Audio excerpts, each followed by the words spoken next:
তো hello guys, welcome back to my channel. আমি নিয়ে আসলাম আবারও নতুন দুটো ভিডিও না, এখানে দুটো ভিডিও রয়েছে, সেটাকে আমরা একসাথে দেখাচ্ছি। তো এখানে নিয়েছে দুটো খাবারের ভিডিও, যেটা হলো বাচ্চাদের দুপুরের। তো এখানে আমি বিট আর অ্যালমন্ডস আর মুসুর ডাল নিয়ে, তোমাদের বাচ্চা যারা বিট খায় না তাদেরকে এভাবে দিও, মিক্সার করে খেয়ে নেবে। আমার বাচ্চাদের মুখে হ্যান্ড ফুড মাউথ হয়েছে বলে, যার কারণে ও এটা চিবিয়ে খেতে পারছে না, লিকুইড করে। আর আমি আমার বাচ্চাকে না বিট সিদ্ধ করে লিকুইডের মতনই খাওয়াই, নাহলে ও খেতে চায় না বিটের একটা গন্ধর জন্য। আর সেকেন্ড আসে তার পরের দিনের, যেটা ওর দুপুরে খাবার, আমি সবজি ওকে এভাবেই খাওয়াই, আলু, চিং আর কুমড়োর মুসুর ডালটা ওর প্রতিটা খাবারে থাকে দুপুরে অন্তত। আর সকালে ডিম ভাত, আরও সকালে ওকে দিই সুজি কলা, নাহলে রুটি কলা ওকে আমি খাওয়াই।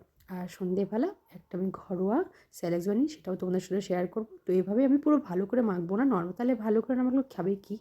তো আমি না একটা জিনিস ক্যাপচার করলাম, যে আমি তোমাদের ভিডিও দেখাতে পারি না কি যে আমাকে খাওয়াই, কিন্তু আমার বাচ্চাকে খাওয়াতে আমার অনেকটা টাইম লাগে, কিন্তু আমি ওকে ফোন দেখাই না, আমি ওকে খেলে কথা বলে হাসি মাসি করে এভাবেই খাওয়াই।